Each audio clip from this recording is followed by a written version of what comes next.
Welcome to the Business Speak Podcast, where we take everything you need to know about being successful in business and make it easy to understand.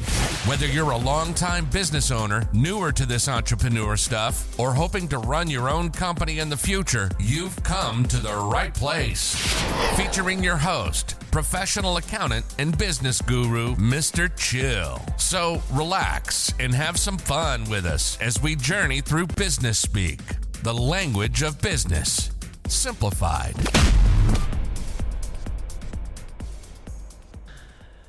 Well, hello, welcome everybody to the Business Speak podcast. I'm your host, Mr. Chill, and I'm excited to welcome you to our second episode. This is our first one where we get have a guest co-host with us today, and I think I've got a pretty special guy with me today. The topic of our episode today is to business or not to business? That is the question. And so when I was thinking about who might make a really great co-host with me here, I was trying to figure out a profession that might work a lot with business owners, particularly those who are starting out or even just thinking about starting out. And one of the professions that came to mind was a business lawyer. Now, I'm curious to see what my co-host thinks today, but sometimes, like accountants, business lawyers get a rap for being kind of boring, but I think my guest host today is anything but.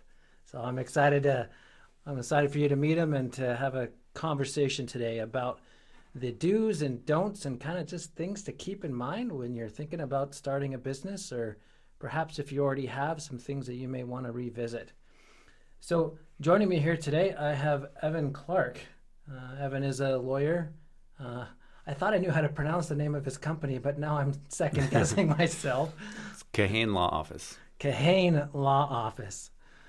Because it reminds me of a Hawaiian name, but I don't think that's how you pronounce it. Lots of people call it Kahane, but it's actually a trade name that I license. I'm associated with a firm down in Calgary. We're separate, but we use the same name.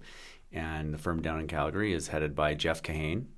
So that's how he pronounces his name, so that's how we say it.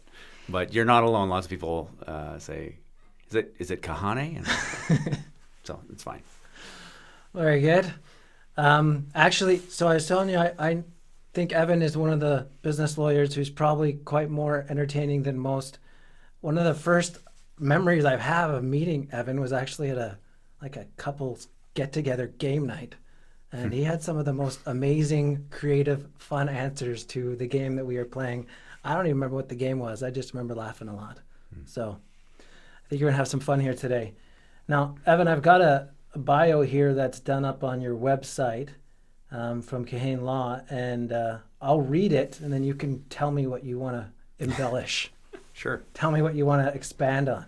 It says, Evan grew up in Nanaimo, BC on Vancouver Island, where he worked in his father's financial planning business before starting his own tile installation company in 2006.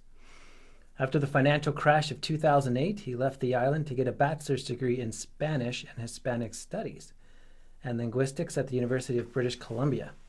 Upon graduating in 2014, he moved to Edmonton, where he earned his Juris Doctor from the University of Alberta. An active entrepreneur himself, Evan enjoys assisting business owners overcoming the issues they face, whether they be the issues associated with just starting out or the pains that come from success and growth. Evan's also a member of the Canadian Armed Forces Primary Reserve. He has taught on numerous military courses, received various awards, including the Operation Impact Command Team coin. I'll be curious for you to explain to me more about that, while serving a 7-month tour in Kuwait. In 2020, he received an award for the most outstanding NCO in his regiment. Evan is the father of 5 children. When he's not with them or at the office, you can find him in the basement recording studio or playing soccer or ice hockey. Now that's where the stuff I took from your bio on your website ended. Mm-hmm. But it makes me think of a couple other things, like I don't know if you want to talk about it in this podcast or not, but you have a long-time project you've been working on that maybe is appropriate for the Christmas season. Yeah, that's true. So I make music I changed to a pseudonym once I became a lawyer. I didn't want people looking up my name and then finding a bunch of music stuff because, I do that for fun. It's not my profession. So it's a different level of quality, I think, than what I want to convey as a lawyer. But so my pseudonym that I use is Hazlet. And I've been working on this project where I do Handel's Messiah, but with guitars doing all the orchestral parts. And guitars that are distorted, so it's kind of like a rock sound, but the style of the playing, generally speaking, and the style of the voices is still classical in style. I'm not like a classically trained musician or anything like that, so I don't want to sound dumb if somebody's listening that is a classically trained musician, but I do know that Handel's Messiah is from the Baroque period. And I don't know that the musical stylings and the singing stylings are Baroque, but I just do my best to kind of keep it as opposed to, I guess, classical in nature as opposed to, hard rock style singing. I didn't want to do that. I wanted to kind of, keep the feel the same as much as possible. So, yeah, I've been doing that for a long time. I've released part one. Messiah has 3 parts, and it's over, I think it's like 52 songs. Some of those are really short. Others are longer. But I've done part one. Part one is released. I released it last year, so you can go to Spotify or wherever and hear it. And I'm in the middle of recording. I decided I'm going to do part 2 and part 3, and I'll release kind of both of them when I'm finished, but it's taken a long time, so I don't know when I'm going to release the next 2 parts, but it took me quite a few years to get the first part done. I started working on it in 2006, and I released it last year, so 2022. So I hope it doesn't take me that long to release parts 2 and parts 3, but we'll see. It's a little passion project of mine. I was going to say, you're in it that long and you're still wanting to finish. It's definitely going to be a labor of love. Yeah, for sure. Anything you want to embellish on about this podcast or about your bio or expand on? I know one thing you wanted to mention that I want to do a shout out for, and I'll let you mention as much of that as you want to, is you actually do your own podcast. Yes. Legal advice related podcast. Tell us about that. It's called Access to Justice, and you can find it at a2jpodcast.com, I think. I think that's it. It might be .ca, but I think it's .com. And I mean, if you just search Access to Justice podcast on the internet, you'll find it. We've been doing it for a few years, and it's me, Heather Mallark, who's a family law lawyer, and Kim McDonald from Raymond James. Kim is a special co-host. She is a special guest co-host. She is not one of the co-hosts because she's not allowed to be by the regulators.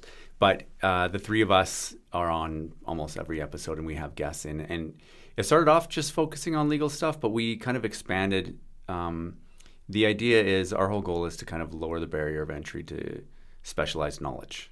And so we want people to come on and share, their specialized knowledge, kind of dumb it down for the average person so that, just make it easier for people. Started with law because family law is a real problem.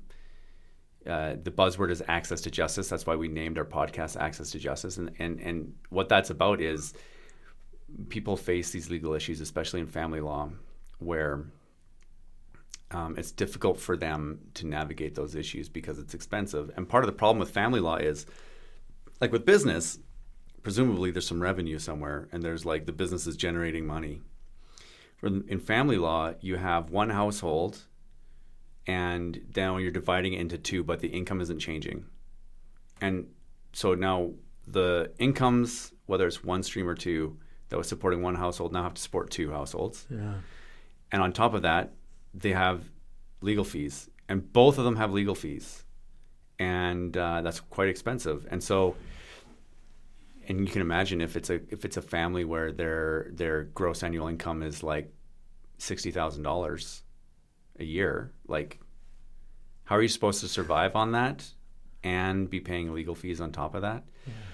So it's a real problem in family law. And so our approach to it was just to try and get information out there, like let people know what are the issues, how to deal with them, what your options are for proceeding with a divorce or separation if you're in that kind of a situation. It's a super high stress situation. So we're just trying to get information out there, as much good information as we can.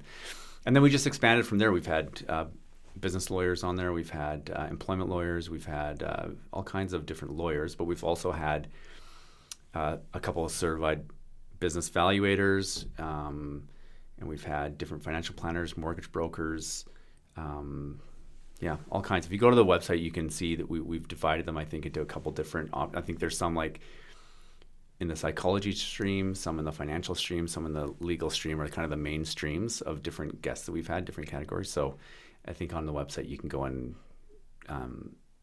browse whatever stream you think you might be interested in. Wonderful. And obviously that's kind of another passion project for you, trying to help people who maybe need help and perhaps don't know how to afford it otherwise. Well, I really strongly believe, and this is tied to what our topic is today. I strongly believe that the best philosophy when you're doing business is to do the right thing. I think in business, in the end, you'll always be rewarded ultimately by doing the right thing. And I think financially you'll be rewarded ultimately by doing the right thing, making the right choices. And so while there is no revenue being generated from our podcast at all, and in fact, we do a terrible job marketing it, so not enough people know about it. And even though it's an amazing resource that we really want people to know about, our hope is just that, people will hear it and it'll improve their lives. And my belief is that by being involved in a project like that, I'm giving back, and that ultimately somehow I'll see benefits from that. If nothing else, it's like it's your attitude of abundance mentality, right? Like Stephen R. Covey talks about. Yeah. And I think that's the right mentality to take with business. Yeah, and we might actually dive into that concept here today if we get a chance. 2 other things about your bio stand out to me. One is, I think it's always helpful. I know, like when I was in university, you had some teachers that all they had done their entire career is teach. And it was okay. Some were good, some were not as good. Depending on the topic, yeah. And then you had some teachers who were what they called sessional instructors often. And so their day job, they were out doing what they were teaching you. And then they were teaching it to you in their spare time or in their day off or on their evenings or whatever. And so you felt like you got a lot more like real world practical application to what they were teaching. And so it doesn't look like it lasted too long, but you ran a business several years ago, a tiling business it looks like, and then you are in some form running your own law firm now. I know you partner with someone, but so not only do you talk about business law and teach people business law, but you are a business owner, you are an entrepreneur. Yeah. So I think that it's going to add some valuable insight into your perspective in this. Yeah, absolutely. Like I do run my own firm. I'm not in a partnership. I have Jeff Kahane, who's a great guy. Our arrangement is a business arrangement, but he's not my boss. He would tell you I do my thing. I pay, and our arrangement is a licensing arrangement. But we're collaborative, like wherever it makes sense. We want to, we started it with the idea of like, is there a mutually beneficial arrangement here that will work for both of us? And so far it's been really good. But the nature of the relationship is I use the name, I'm on the website, but otherwise I'm on my own, innovating, doing my own thing. We do things very differently than they do down there. Fair enough. Especially in family law. I do family law as well as, corporate law or business law and wills and estates. Those are the main areas that I practice. And I have another lawyer that works with me there named Russ Schmidt, and he only does family. And we've developed an innovative approach. For family law, we do a subscription fee. So instead of doing by the hour, which most people do, or set fee plus hourly, which is what I was doing before, which is also quite innovative because I was doing set fee for things that nobody else is doing set fee for.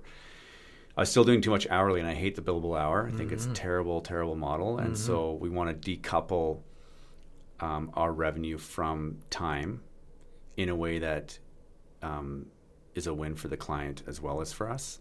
And we think subscription is the way to do that. So anyways, we do that for family law, and that's like Kahane Law in Calgary doesn't, like, they know about it because I talked a lot with Jeff about it because it's his brand that I'm building and that I'm doing these things under. So for sure I talked, and he's a lot more experienced than me in running a legal business. So we talk about it, and I showed him what I was doing and got his feedback and stuff. But ultimately, it's their family law department is not interested in the risks associated with changing the billing model completely. Fair enough. Very good. And the other part of the bio of yours that, and maybe you don't want to talk about it, but I think it commands a lot of gratitude and respect, is your military service. Anything you want to expand upon that? I don't mind talking about it. My military career is like winding down, really. I don't do too much now because I'm so busy with my business, but it's a career that has served me very well over the years. I started it as I started university. That's when I swore in to the forces in 2009, and I started university that fall. And it's been great. It was a great job to have while I was a student, usually full-time employment during the summer and good employment during the school year, making better money than I would have been working at McDonald's or something, and making great, strong relationships with good people. Met lots of good friends through my service in the military. That's one of the things that keeps people around, is the sense of community that you get in the military. And the highlight for me definitely was serving in Kuwait in 2019. That was a great experience. I'm lucky to have been able to have, and that my family enabled me to go and do. That was really tough for them. Yeah, it would have been really hard, I think. Yeah, 7 months with Dad gone, for my wife, her husband gone. That was really tough. But so it's something that is an important part of who I am, and I've really valued my service, and I've learned a lot from my service in the military. And but I don't know how much longer I'll be staying in. We'll see. It's tough because you're in the military, you want to contribute, and if you stop being able to contribute in a meaningful way because you just don't have the time, then you don't want to just be dead weight and stick around. You want to, at some point, you have to leave. So I don't know how much longer I'll be in, but I'm still in it for now, and I'm still enjoying it. Well, that's great. Thank you for your service. I think that's an amazing thing that you've been able to do. Now, Evan, before we dive into our topic today, anything else that you think our listeners would benefit from knowing about you? I know that's a pretty broad question. Well, I would answer it just in respect to what we're going to be talking about business. And so my first exposure really to working in a business was working in my dad's financial planning business in Nanaimo, and working with a couple of my brothers. And there I got I basically received a pretty good education about business. And part of the reason it's such a good education is because the business failed. It turned out,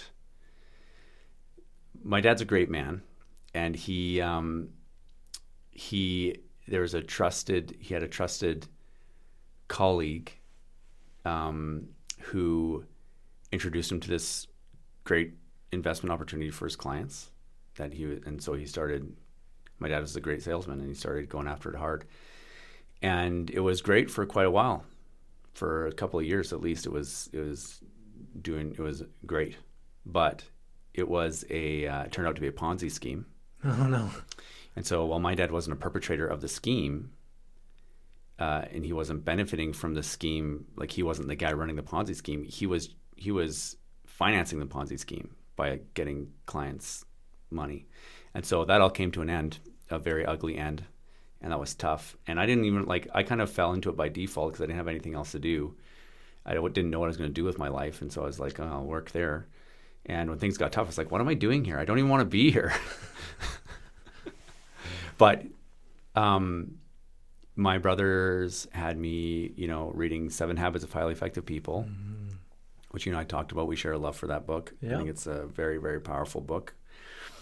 And E-Myth Revisited by Michael Gerber. It's another classic. Yeah. And that opened my mind to the concept of Michael Gerber was all about creating a franchise model, whether or not you franchise, but thinking about your business the way that Ray Kroc thought about McDonald's. Yes. And so that got me thinking about business in that way. And 7 Habits got me thinking about, how to plan, how to be proactive, and how to, so those two together were a powerful combination for me. As I jumped the sinking ship of my dad's financial planning business that went down in disgrace, I started a tiling business with my brother-in-law. We were best friends, and he started dating my sister, and that's how he became my brother-in-law. But we were friends first, and I was just I didn't know what to do.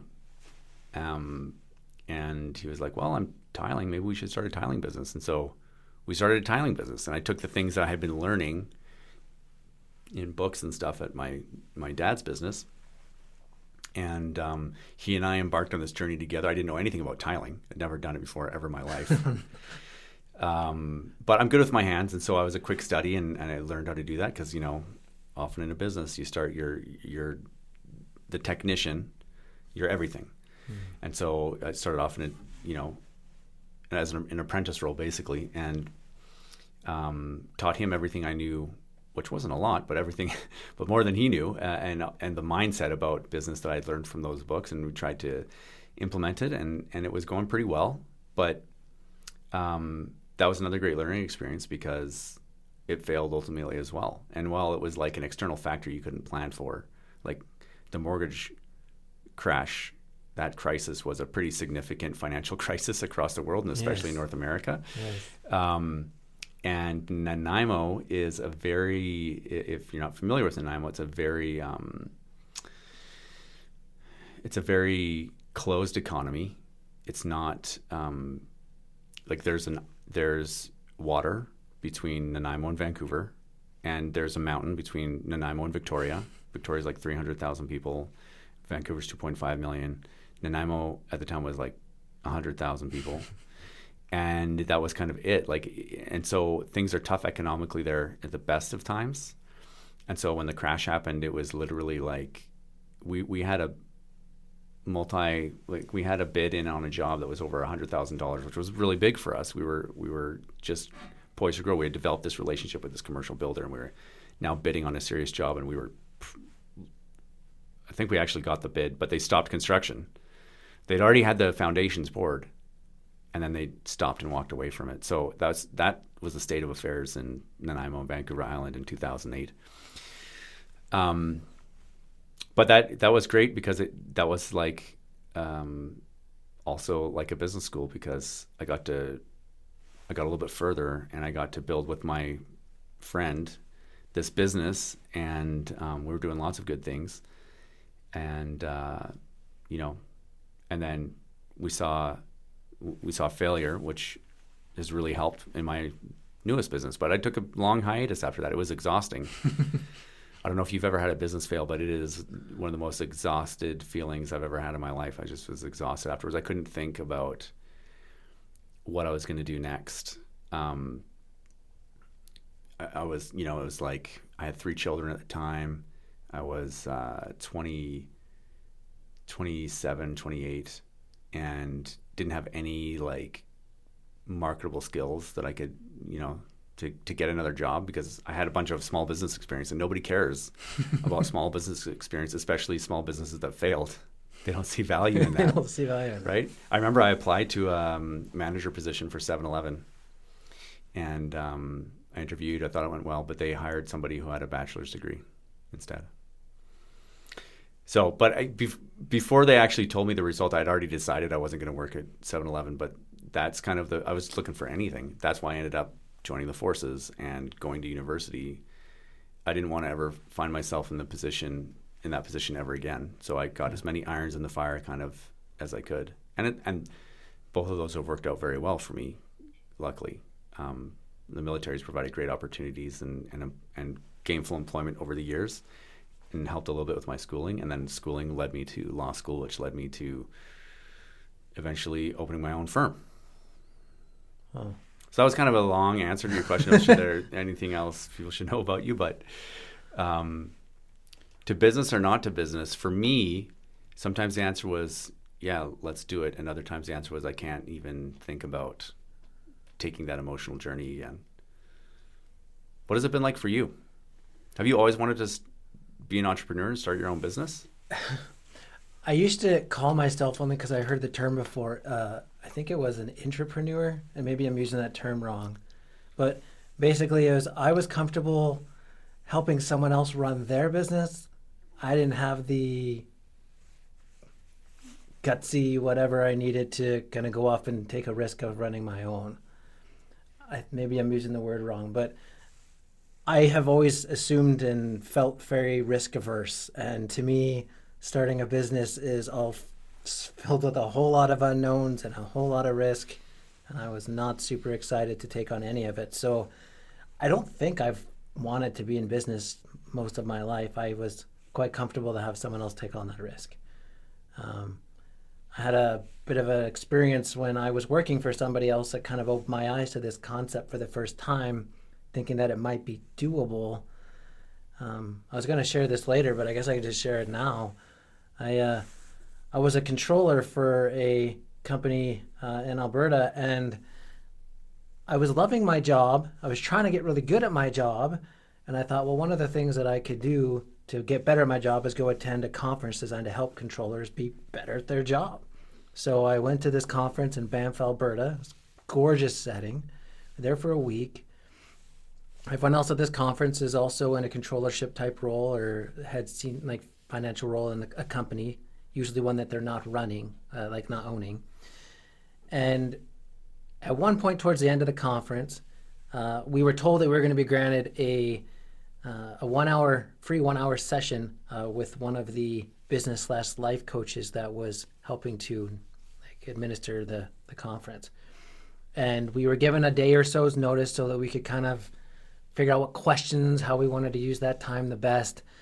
And I was dreading it. Like on the one hand, I thought, okay, this is cool because I'm getting a free 1 hour session. But at the same time, I was dreading it because I wasn't sure I'd be able to, I'd know what to ask. And if I'm really honest, looking back now, I think I knew what I wanted to ask, but I was scared to ask it.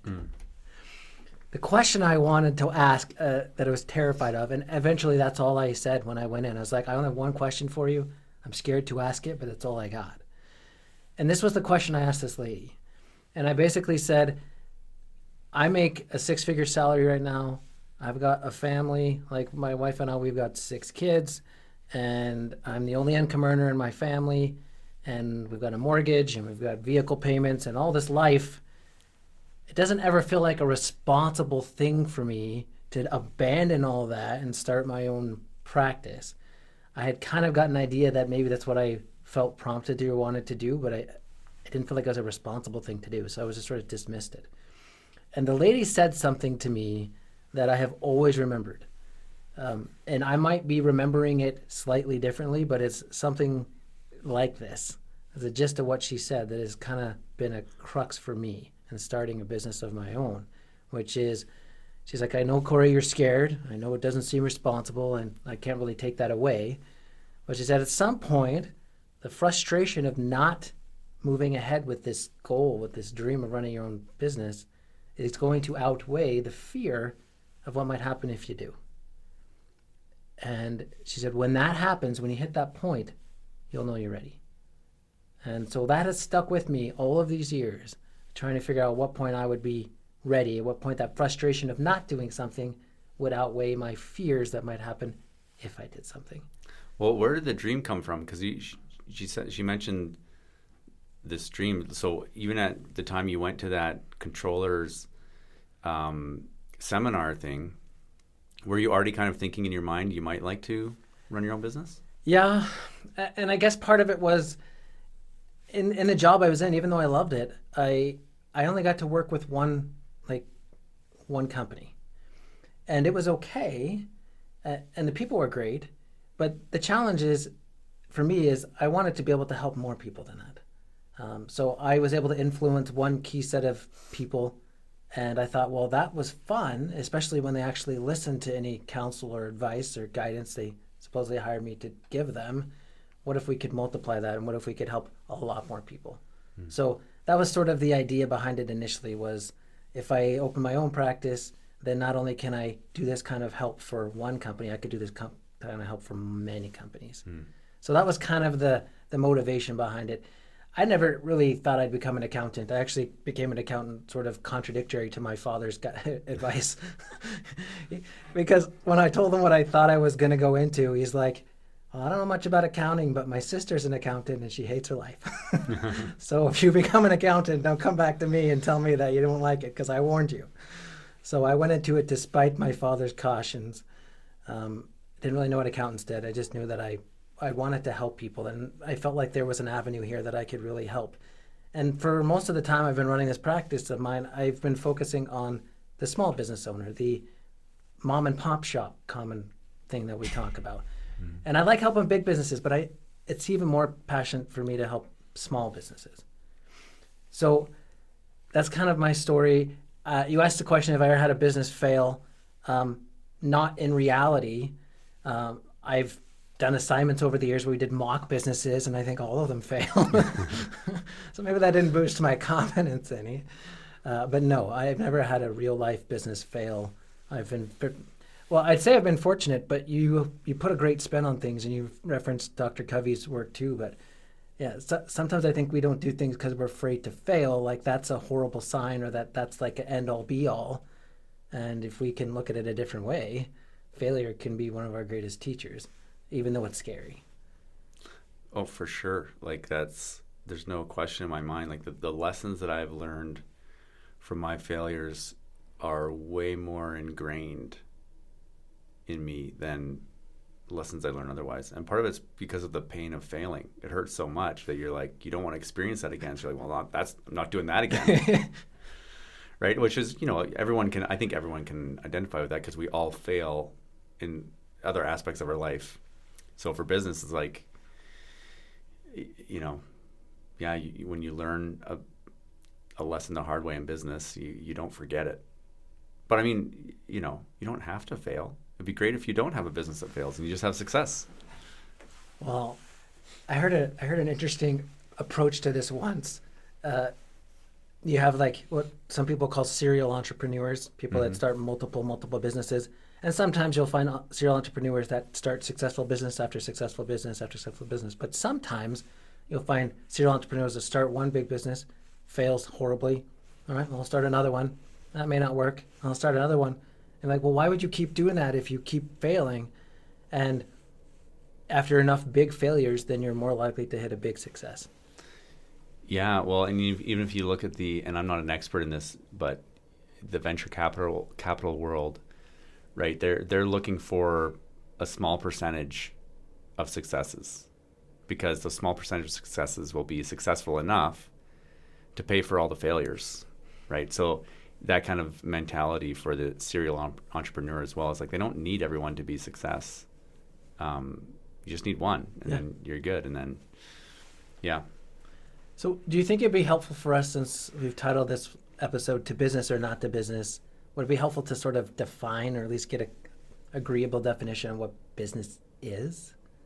Like I could give you what a government tax entity might say, but maybe let's not go down that route for a minute. What would you define a business as? And maybe not like a textbook definition, but just in conversational layman's terms. Yeah. Anyone listening, what does that mean to you? I saw your textbook definition that you sent, like, as thank you for sending me your thoughts beforehand. It was helpful. But yeah, so business. How would I define business? I've never really thought about it.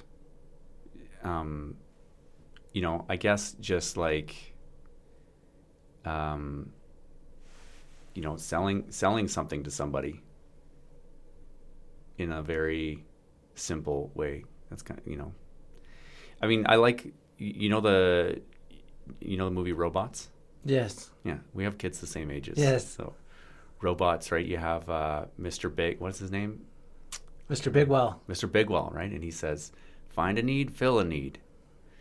And I think that's a really good description of business too, right? Is like, I want to find a need, a problem, and I want to solve that problem and monetize that solution.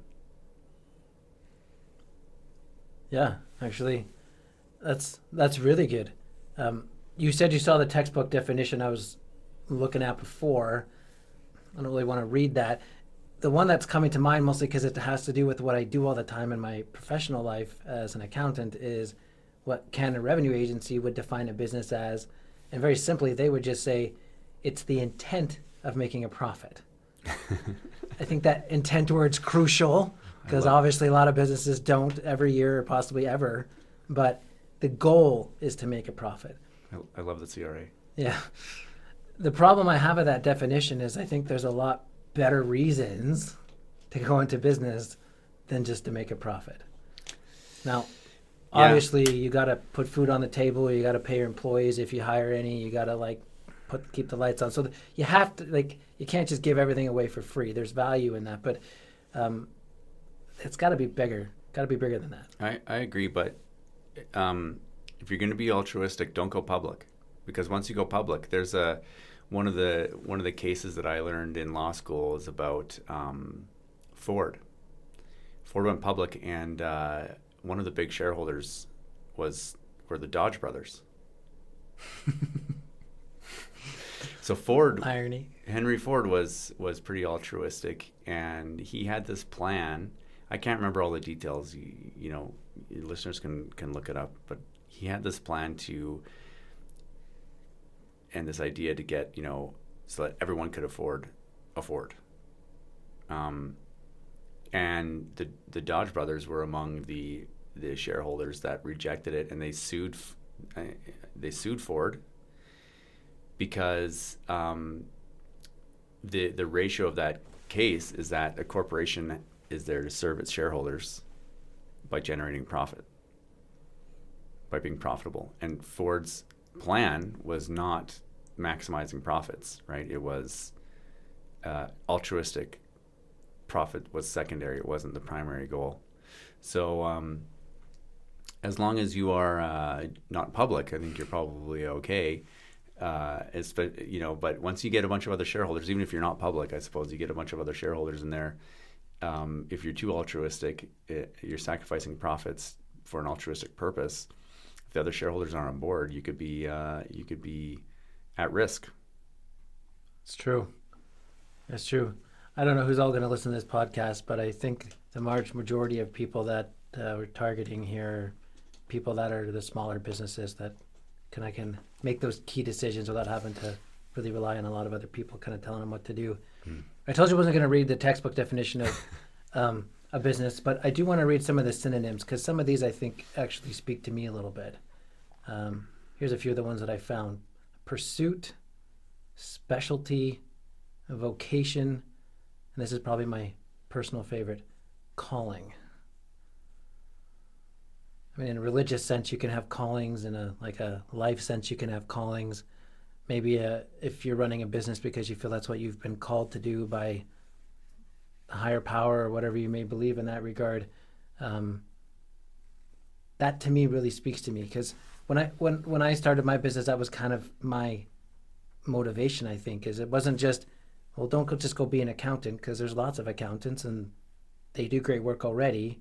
What are you going to do that's going to kind of be more rewarding? What are you going to add? What are you going to be able to do that's different than that? So for me, that word calling, that synonym calling, kind of speaks to me. Based on what you said about how you run your business and that you have your own podcast and why you have it might speak to you too. Yeah, I would say even more so than calling is like obsession and maybe even addiction. I feel like those are good synonyms that people with small businesses will identify with. And I don't mean that in necessarily the negative sense of the word addiction, because usually addiction means you can't really use that term unless your life's falling apart. That's kind of the nature of an addiction. But what I mean is just there comes a point where you cross a threshold and you can't ever go back when it comes to business. it's kind of like, in the Matrix. I can't remember what color pill it is that Neo chooses, but once you choose that pill, you can't just go back. And in the E-Myth, Michael Gerber talks about it as having an entrepreneurial seizure. That's not exactly the same as what I mean, but he talks about it from the, we've all seen it 1,000 times. You have a technician and he's doing quite well, and he starts to realize, or she, I'm doing all the work, and I know the revenue I'm generating. I'm only getting a small piece of that. I can start my own business, and I'll get all of that. And then he calls it the entrepreneurial seizure, because it's like the one-track mind focuses on that and ignores everything else, and they hang their shingle, they start their own business, and then one day they wake up in a nightmare because it's a lot more complicated than just keeping all the revenue from the technical work that you're doing, of course. But the thing is, once you cross over to owning a business, to doing it for yourself, for me, the reason that I think you can't go back is because it's about creativity. I think business owners tend to be creative in nature. We talked about, my music. I know you're a musician as well. Yeah. And I don't think I've ever seen you play with sheet music, or if you do, it's not very often. There's a loose relationship to the music that's on true. the sheet. It's true. You're a creative type as well. And to me, that's like the most kind of addictive / rewarding and motivating aspect of the business, is just what you were just talking about. Like, how can you make it better? It's that creative aspect of it. And once you start engaging that creativity, you can't be a slave to somebody else's ideas of what's the best way to do something.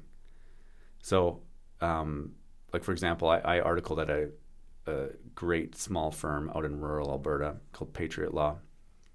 A little shout out to Ed and Michelle Gallagher. They're fantastic people, and still are amazing mentors. And I still have a great relationship with them, and I'm grateful for everything that they've done for me and continue to do for me in my career. I don't know what they were thinking, but one of the reasons that they hired me was because they could see that the way that I think about business appealed to them. They think about their firm as a business, and they're innovative. And they allowed me to come in, brand new lawyer, know almost nothing about the law, didn't even really have a ton of business experience at that point, a couple businesses that failed, you know what I mean? But they were like, they listened to me. I had ideas, and they didn't just like humor me. They listened and allowed me to implement real change in their business. And that was the only way it was ever going to work for me. And once I experienced that, I knew I couldn't just go work for somebody else, because they wouldn't let me do that. They're not going to just let me come into their business and be like, yeah, you should do it this way. Let's do it. This is better. They don't like to be told how to do things. Yeah, and I wasn't telling them how to do things. I was like, hey, what about this? But they were just so meek and humble in nature that, like, they didn't care. They weren't like emotionally attached to the way they did things. They did things it was very well thought out. They're both military as well, so okay. They're good planners, and everything they did had a purpose. The way they did things had a purpose. But they weren't emotionally attached to that. If there was a better way, they wanted to do it a better way. And so they were open to hearing ideas, even from some guy who had no experience in the legal industry. And so, but that, once that happened, I knew that was it. I couldn't, because I thought about it. So the reason I left Patriot Law was not by my choice. I came back from Kuwait. Right after I came back, COVID hit. So I had been practicing again for about 3 months after being off for like 9 months. And it was in Onaway. It's a small little town. You're familiar with Onaway. I know Onaway well. Yeah, it's like 2,500 people. And I wasn't busy. And so they couldn't justify paying me my salary if I wasn't generating enough revenue. And COVID was coming, and they were worried about what was that going to mean. And so it was a very difficult decision for them to let me go. But for me, it was exciting. I didn't want to leave then because I was getting great mentorship, And I thought I needed still more, especially on the legal side of things, of the practice side of things. But business-wise, it was exciting because I got to take what I learned from them and then see what I could do. I don't know how we ended up here. I guess the entrepreneurial seizure. Yeah, I was talking about how once there's a threshold you cross, and I've seen that with friends. I've seen that with lawyer friends. They get to a point where they realize. It's probably like this for accountants too, but with lawyers, there just comes a point where they realize I can go out on my own, and I don't have to work that hard, and I can have a comfortable living. Maybe I won't be the richest, but I can be comfortable and do it the way I want to do it. And I don't ever have to grow. I can just be a sole proprietor, just like on my own, and it'll be chill. And a lot of people do that. A lot of lawyers do that. And once they have that realization, they can't go to working for somebody else again. They just can't do it. I think it's that way across in general, right? Once you cross that threshold from being just a technician to like thinking a little bit broader about creating something, you can't go back to not doing that.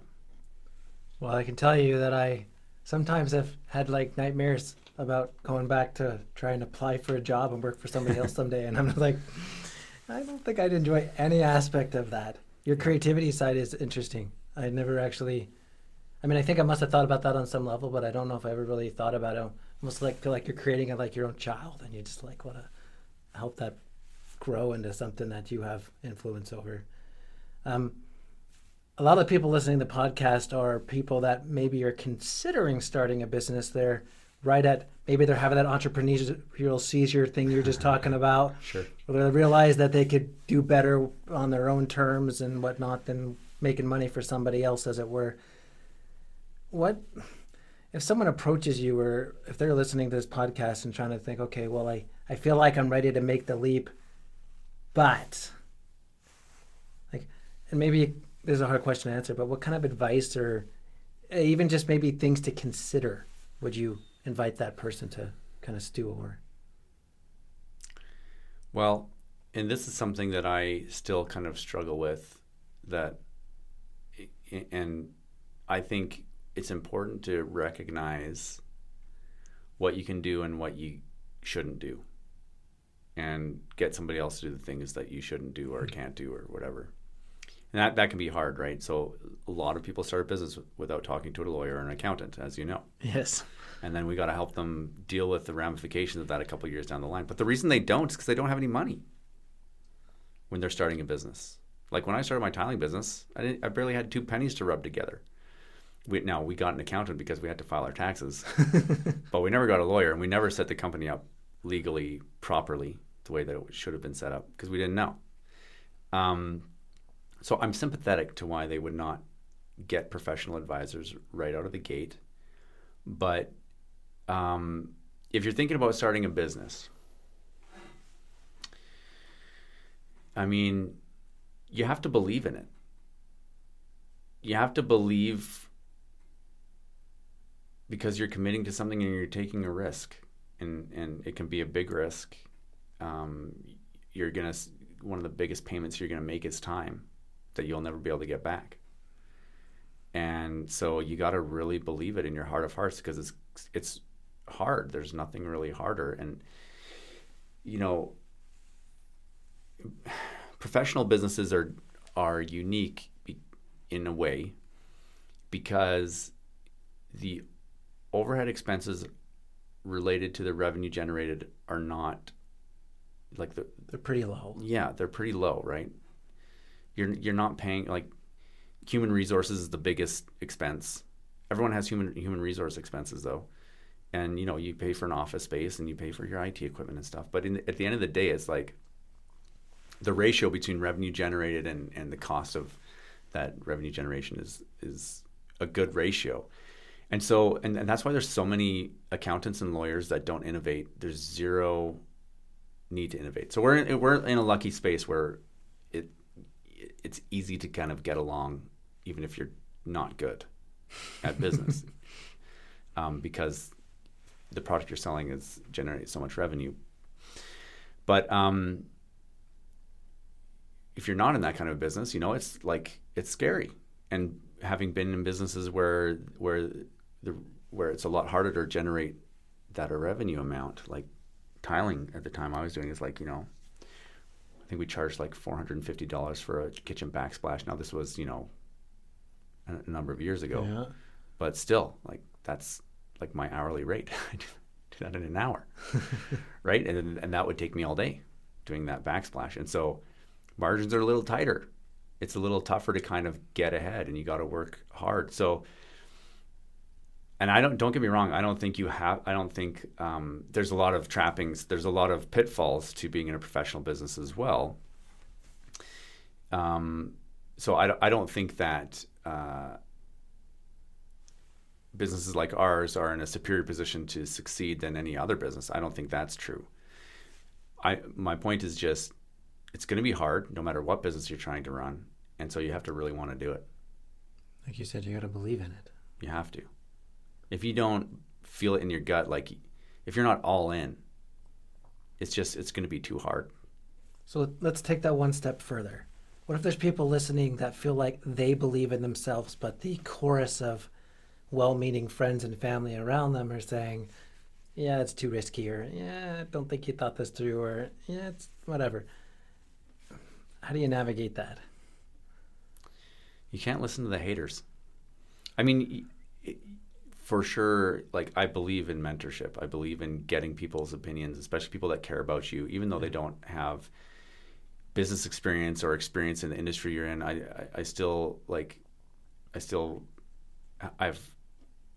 think that's really important. Getting advice from people that care about you, and mentors, I think, is really important. That being said, that doesn't mean you have to follow their advice. Like your dad was like, well, I don't know about accounting, but here you are, Mr. Chill. Yeah. And you have measure of success. I think you're happier. I didn't know you back when you were working for the man, but I think it's safe to say that you're happier. Like this, your business is an extension of your personality. You can see that when you walk in. Yeah, and for those that will never make it here, you walk into our office and it's adorned with, like Evan was talking about, an addiction to his business. My wife would say I have an addiction to Lego. And there's 35, 40 Lego sets with custom display cabinets. It's that's a bit of an addiction. But yeah, you're right. The business is sort of an extension of you. And it's actually one of the things I love about being able to do this is being able to put your own personality into it. Yeah. Well, we're all unique, right? We all have our own personality, background, etc., that we're bringing to this. You're going to build an accounting firm that very few, if any, other person would build. No one would build it the same way, right? And so, for me, honestly, making big decisions has always come down to not just I guess the foundation of my belief in myself and in my business also comes down to prayer. Yeah. For me, it the decision even to go to university after my business failed, I wasn't planning on going to university. It really came down to thinking out a plan and then praying about it and getting an answer to my prayers that this was a good option. For me, it wasn't the case that it was this is your destiny. You have to go. But it was at the time I was thinking I'd become a school teacher. But the answer I received was yeah, you thought about it, do it. This is a good idea. And it turned out very different than what I initially thought, but it definitely is something that provided an anchor for me. And anytime that I've used that process where I've thought about it and talked about it with my wife, of course, she was an integral part of making these decisions, and prayed about it, I've received guidance, and the result has been much better than I could have anticipated, and often different than I anticipated at the time I made the decision. That's the level of conviction you have to have. You don't have to believe in God like I do. You don't have to share my faith, but you have to have that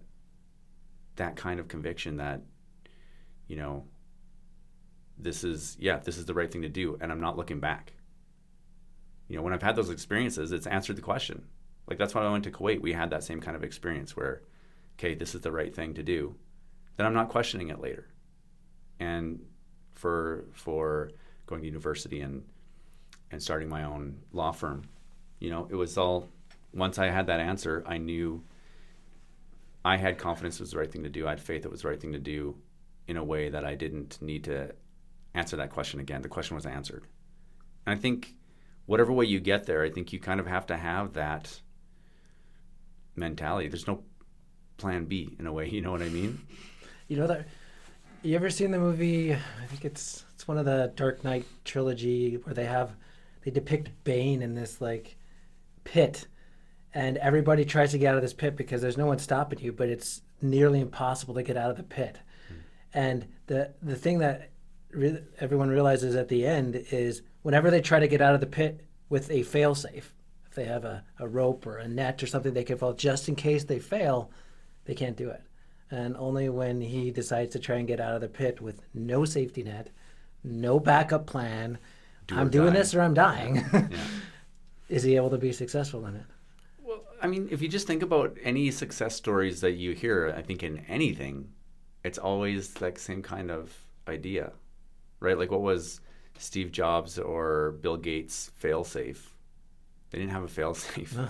They didn't have a plan B. It was like, this is what we're doing, I guess.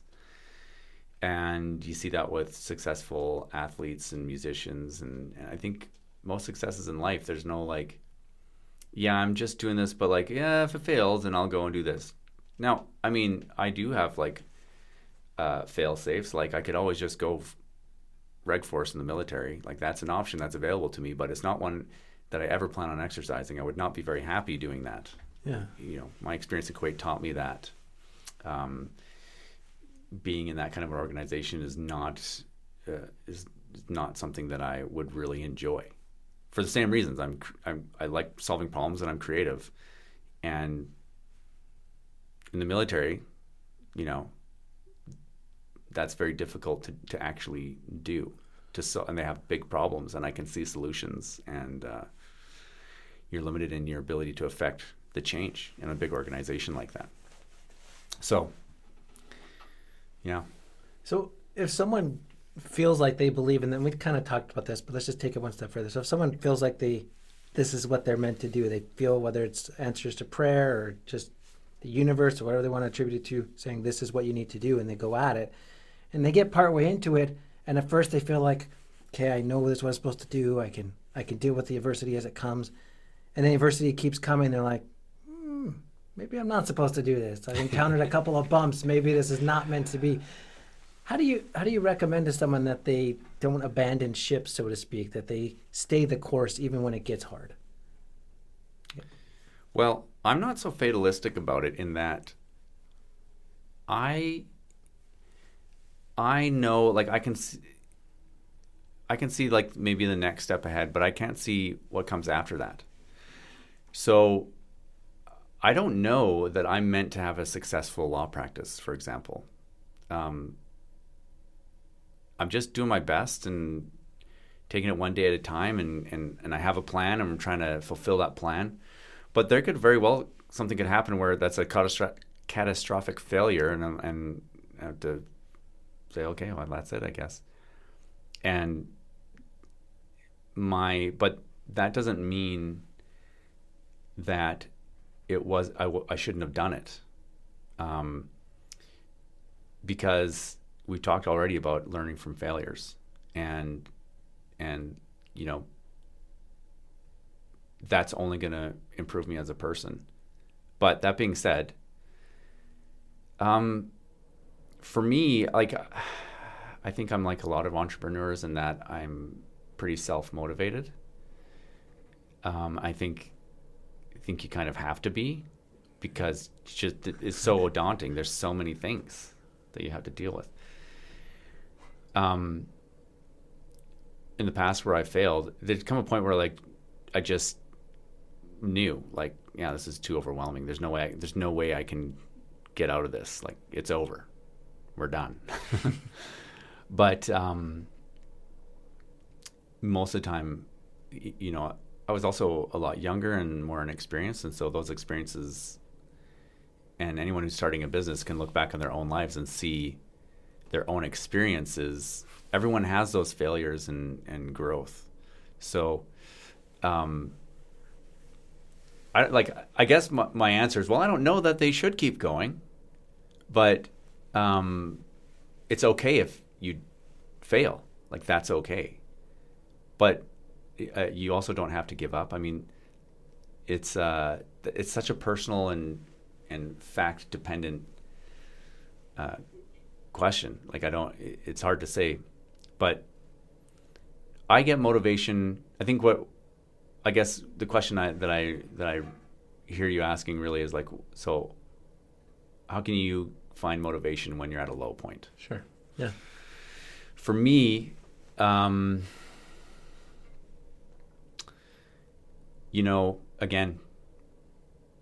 mentorship, people that love me, people that care about me, like my wife is a big motivator, and she's supports me in everything that I do. And so that's, very important source of motivation. And, my faith as well. Those are kind of, when things get really hard, those are the things that I turn to. No matter what it is, those are the places I turn. Your family and your faith. Yeah. And other friends that are around, like good friends and extended family, people that care about me, that are interested in me, and willing to talk and share the burden of whatever difficulty you're going through. Thank you for sharing that. I didn't know how personal or open you would want to get on this podcast, but I think we've gotten a pretty neat insight into Evan as a person, not just as a business lawyer. I had all these things that we could have talked about, all these what if scenarios. I think we've kind of covered. I think I kind of want to end this on a similar note to where we are. There's a good vibe in here. There's some good motivation for people that are trying to make that leap or just trying to decide what to do. I always take inspiration from other people too. I have 3 people I had kind of looked up. I don't know if there's any point of sharing all of them, but these are a couple of things that I found from people who, there's this rags to riches concept of people who, some people may run a successful business because it was already successful and they just got handed a well-oiled machine and just continued on. And then there's some people that maybe are starting from nothing and maybe even seeming like at a disadvantage, and yet they turn it into something amazing and powerful. And I'm sure there's people that you've read about in books and biographies and some of the more successful business people in history that you could probably fall back on who fit into this category. So I thought, well, wouldn't it be cool to look up just a couple of these and share some of them? For time's sake, I think I'll probably just mention one because I really like the quote that comes with it. So I had looked up Oprah Winfrey. She's got a pretty amazing story. I think a lot of us are probably pretty familiar with it. She actually talks about the spiritual energy side of things that you've kind of dived into. I looked up Sam Walton. People know him as the founder of Walmart. He's got a pretty cool story. In fact, he's got a quote here that says, "Ignore the conventional wisdom. If everybody else is doing it one way, there's a good chance you can find your niche by going in exactly the opposite direction." Yeah, I think entrepreneurs tend to be contrarians in nature, I think. I mean, I know I am in a way. It's like, oh, everyone's doing that way. There has to be a better way. The good example being in law, for a lot of things, it's the billable hour. And, I didn't identify, I didn't know anything. I didn't identify this as a pitfall, but at Patriot Law, they're like, no, this is the worst. We're doing everything set fee. They do everything flat fee at Patriot Law. That's where I learned that concept. And, they convinced me. So I'm thoroughly convinced that the billable hour is the worst model ever. and I've had to use it, and I don't like it. I think it's not a great way to judge value for professional services. But I like that quote from Uncle Sam. Different Uncle Sam than maybe people think. But let me just highlight this story. And this one's interesting because I think most people don't even know who this is. They might recognize the company that he founded, but most people don't actually know who this is, which I think makes this even more interesting. So I'm probably going to butcher the name of this guy. His name is John Paul Deordia, I think is how you pronounce it. He's the founder of the hair care product line Paul Mitchell. Okay. Okay, so people probably vaguely familiar with that. You go into a salon and you can get some very fancy, expensive shampoo, probably made by Paul Mitchell. This is cool. So it says he started his career as a truck driver, a janitor, and even sold Christmas cards door to door. He was actually fired from his first job in hair care. Irony. It says in 1980, he formed John Paul Mitchell Systems with a loan of just $700, now worth about $3 billion and counting. This is an amazing quote. I just want to read a quote from him. And this might be a good place to kind of head to our conclusion. It says, the biggest hurdle is rejection. Any business you start, be ready for it. The difference between successful people and unsuccessful people is the successful people do all the things that unsuccessful people don't want to do. When 10 doors are slammed in your face, go to door number 11 enthusiastically with a smile on your face. Yeah, I like that. How does that resonate with you, Evan? Yeah, it's true. People, I think one of the things that I see in my business, there's so much opportunity for innovation because it's really difficult to run a busy law practice like your own practice and deal with all your clients and innovate at the same time. It's very difficult. And even if you can have the idea like, oh, we should do it this way, implementing the innovation that you've thought of is very difficult. It takes resources, especially brain power. So in other words, it's a lot of work, and people aren't willing to put in the work, and there's not enough. And the reason they're not in the legal industry, at least I wouldn't be surprised if it's the same in yours, is because there's not enough pain. They're doing well enough that it discourages the innovation because, like, okay, I can innovate and maybe that'll improve the bottom line a little bit, but I'm already comfortable. I'm making enough money the way it is. So why should I change accounting programs to this other program? Because like this, I wanted to talk about traction a little bit. One of the quotes that comes from that book is a book by Gino Wickman. I know you're not familiar with it, so I'll talk a little bit about it in a sec. But one of the quotes that he talks about is people are like a dog on a nail. He gives the scenario of this dog sitting on a porch and he's moaning, like whimpering, and the guy says, "What's wrong with your dog?" And he says, "Well, he's sitting on a nail." He says, "Well, why doesn't he get up?" It's like, well, because the nail's not causing him enough pain to move, but it's still causing him pain. And people often in their businesses are like a dog sitting on a nail. I certainly am sitting on some nails that are not painful enough for me to like go and do something about it. And in the legal industry, almost no nail is painful enough to do anything about it because the revenue coming in is high enough and lawyers are in demand. It's hard to get a lawyer. Mm-hmm. And so, traction, I wanted to talk about it because you're talking about, I guess, talking about people who are thinking about starting a business. Traction is a great book. I look at it it's kind of like the child of 7 Habits and E-Myth. Okay. If they had a child, it would be Traction. Traction, Gino Wickman quotes a lot of others, Dale Carnegie and Michael Gerber and Stephen Covey. He quotes all those books. But what he's really done is created this system called the entrepreneurial operating system. And it really is a framework. And the book is kind of like a step-by-step how-to guide of how to run a business. It provides an operating system. And it draws on principles from 7 Habits, and it draws on the whole concept that Michael Gerber talks so passionately about of creating the franchise prototype for your business.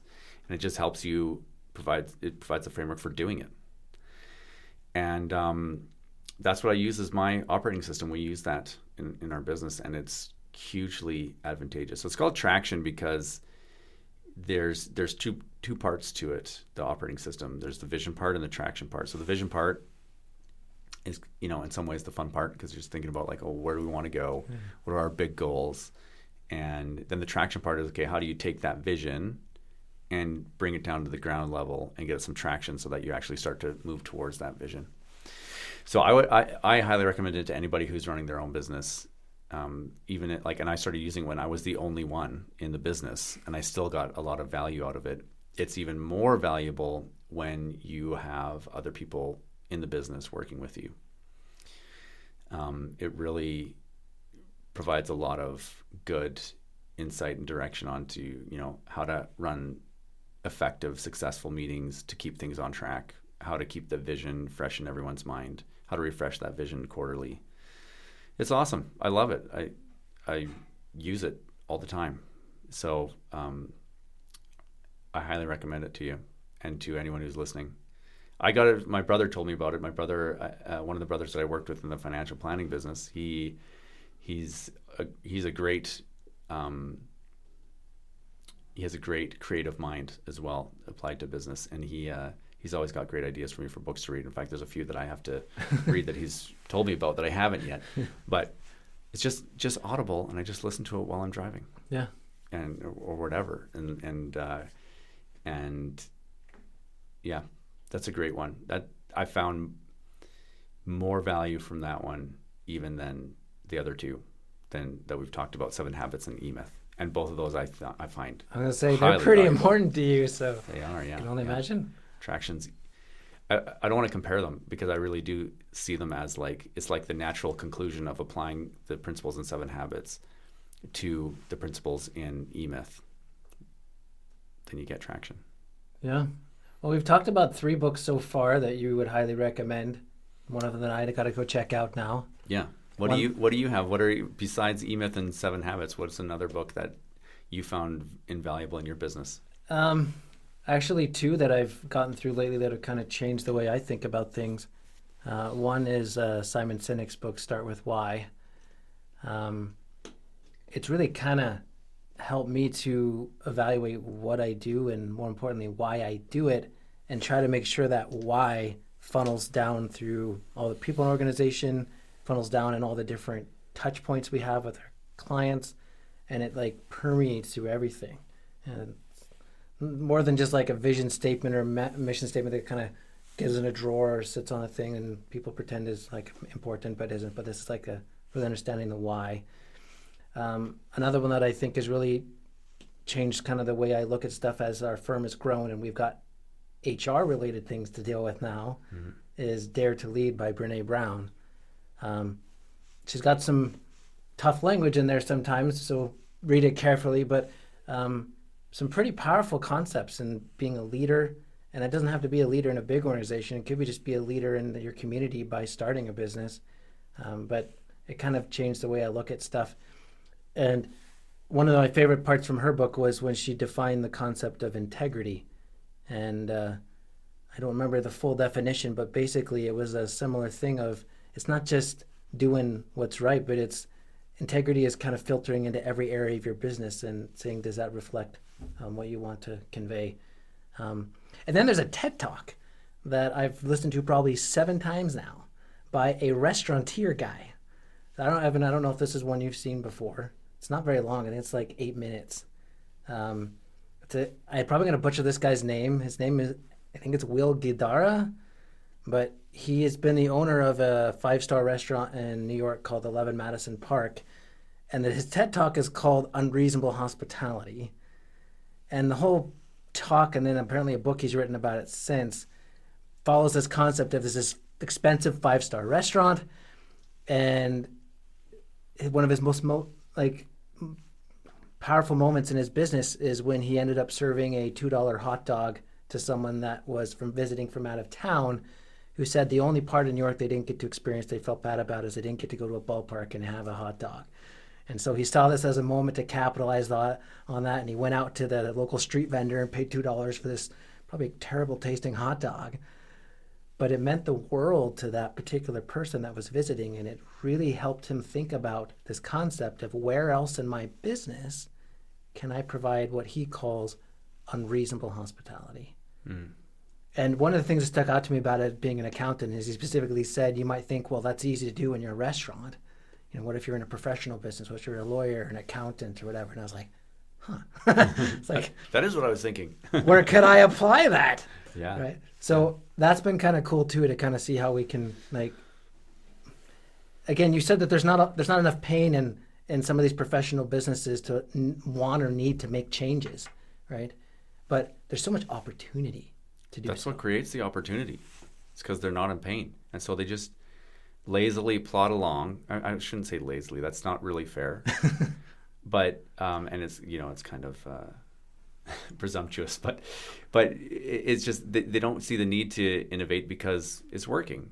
So why change? But you know, one of the things I always think about when thinking about innovating in business is, I don't know if you remember in the early 2000s. Were you already living in Canada in the early 2000s? I moved here in 2004. Yeah, okay. So right around that time, Quiznos came to Canada. Okay. Before that, Subway had a death grip on Canada. And Quiznos blindsided them. They came in, like Subway was doing this V-cut notch out of the top of their subs, and they were the king. They beat out Mr. Sub, a little local Alberta sub franchise. They were killing it. Quiznos came in with their normal, you know, sliced buns, toasted in an oven, and just disrupted the Subway industry, the Subway sandwich industry in Canada. And so I think about that. Like, now Subway pivoted fairly quickly, and within a few years, now Quiznos is almost gone. Yeah. They've been choked out. And Subway has maintained their death grip. You know, any small town in Alberta has a Subway. Yeah. Like Burger Baron, a Chinese restaurant, a curling rink, an ice rink, and a Subway. Maybe a Dairy Queen. Yeah, maybe. Yeah, I think about that, right? Like that being blindsided, and I think the legal industry is ripe in Canada to be blindsided. I shouldn't, you know, I'm not an expert in the legal industry in Canada, but I'm very familiar with it in Alberta, and I think it's pretty similar across the country. The U.S. is just a bigger market, so there's just so many more people like me innovating in the U.S. But in Canada, I'm aware of a few in Alberta, and I try to know them so I can, you know, I can learn from them, they can learn from me, and we can, you know, blindside the industry. But that's what it creates. It creates opportunity, that lack of pain. Now, for me, I'd like to know where your motivation comes for innovating, because it is difficult to do. But I can tell you, for me, it's, you know, I started out later in life. I didn't, you know, because I had that tiling business, and I was in my family financial planning business, then tiling, and that failed, and then started university. And that was about 10 years after I had graduated from high school, whereas a lot of my schoolmates in law school were 10 years younger than me, because they had just gone from high school to university to law school. So, and I already had, by the time I graduated from law school, I had 5 kids. So, yeah, I'm already thinking about, okay, how do I retire? And so I just don't have the time that younger people have. And so I'm hungry. I'm very motivated. Like I want to not be, you know, living on the street when I'm 70. I want to be prepared for that time. I want to be comfortable, of course, as well. I don't want to just survive. I want to be create a comfortable life for myself and my family. So I approach this whole business and this industry as like with a hunger of wanting to create something better. And that's part of the motivation. It's not just creating something better, although that is very rewarding and motivating to me. It's also like, you know, and I need to provide for myself and my family. Yeah. Well, you asked me the question, what's my motivation to innovate? I think that maybe 3 things come to mind. This one might sound strange, but I like being able to give people meaningful work. So, like, we have a payroll now way bigger than we've ever had before, and in some cases it terrifies me every time I go to like make payroll. I'm like, okay, it's up to a pretty good amount now. There's like a lot of people that kind of depend on this business being okay because that's now their livelihoods too. But I love being able to give people meaningful work. So if that's a place that I can create a place where they can do that, that's kind of thing. And the more people I could give meaningful, rewarding work to, the better. Second thing comes to mind is I feel like almost like it's a challenge accepted moment for me to take an industry that typically is seen as being very boring, sometimes even like less than fun, and finding a way to make it an enjoyable experience. And on our old vocation, I used to have a quote on my wall by Walt Disney that said something like, do what you do so well that people will want to see it again and bring their friends. And I used to think to myself, well, that's easy to do if you run an amusement park. It's a little bit harder to do when you offer accounting services. What could I do that I could do it so well that people would want to come again and bring their friends? But that's sort of like been like a challenge accepted moment for me. How can I do accounting and tax? How can I offer these professional services in such a manner and experience is such a thing that people will want to come back and bring people with them? So, and then the third thing comes to mind, and it's part of why we have a logo. I don't know, like we have a mascot, a penguin mascot. It has nothing to do with accounting whatsoever, but I kind of wanted to build something that was bigger than me. So to do that, I know that I got to innovate. I can't just rely on billing by the hour. I can't be limited by just on my time. I can't be limited based on like common thinking of how we do stuff. I have to kind of figure out how to do stuff bigger and better because I want to build something that's going to be bigger and outlast me. So for me, those are kind of my motivations. Nice. I get it. But it goes back to that creativity thing that you said at the beginning.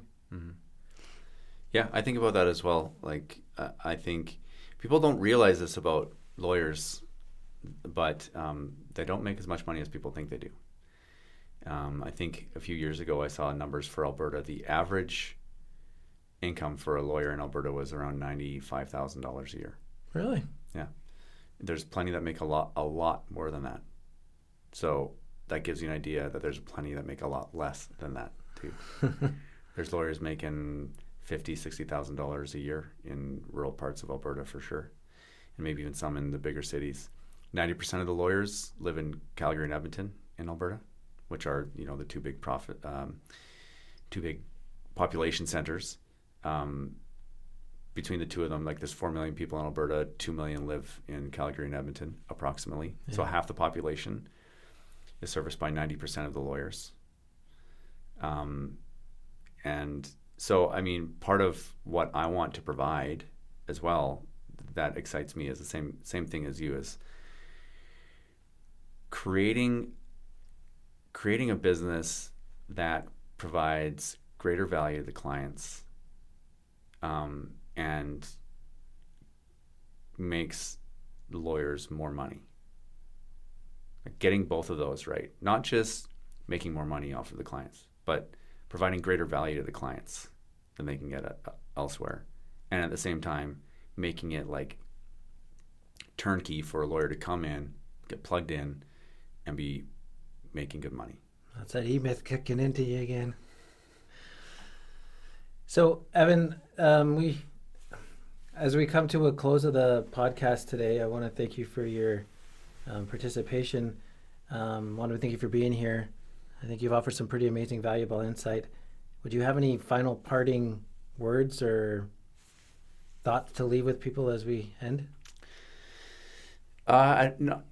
Not particularly. Just, thank you for having me. Appreciate it. I don't know why you thought of me, but it was very, easy for me having, appeared on over 50 episodes of my own podcast. So I was happy to do it. And I was happy to hear that you're doing a podcast. And we're supposed to be going for lunch. Yeah. It's been like 2 years since we did lunch, I think. Seems like it. But no, thanks a lot for having me on. I appreciate it and letting me talk. Because on my podcast, I don't. Maybe my listeners will disagree, but I don't often have a chance just to talk about myself. Right? Usually, I'm talking about a specific topic, or we have somebody on, and we're digging into that person. So it's appreciate being the one answering the questions for a change, and it was fun. I enjoyed it, and I'm happy to come back on anytime you want. Well, thank you. And you mentioned at the beginning you weren't 100% sure what your website for your podcast was. That's right. I think I wrote it down. It's a2jpodcast.com. There you go, .com. And of course, we have to have you on as well. Yeah, would they want an accountant talking about business law stuff? Well, we've had you won't be the first accountant we've had on. So yeah, for sure, we'll have you come on, because I know you are innovative in the way that you do things, and so it'd be great to that's right up our alley. So we'd love to have you on. Wonderful. Well, thank you guys very much for tuning in. Again, I want to thank Evan for being here with me today. I've had a lot of fun. I've learned a lot and kind of been re-inspired on my end, and so I hope you have felt inspired on your end. Again, if you are running a business, if you're about to run a business, if you're thinking about it, or maybe if someone else doesn't trust you to run theirs, we hope that you find the inspiration and ideas and tools and resources you're looking for to be successful. This is Mr. Chill and Evan Clarke. Have a good day. You've been listening to the Business Speak podcast featuring Mr. Chill. Be sure to subscribe and add us to your podcast library to ensure you never miss an episode. We love hearing from our listeners. If you have a topic or question you'd like us to discuss, would like to be a guest on our show, or would otherwise like to get in touch with us, please visit our website at businessspeak.ca. Thanks for listening to Business Speak, the language of business simplified.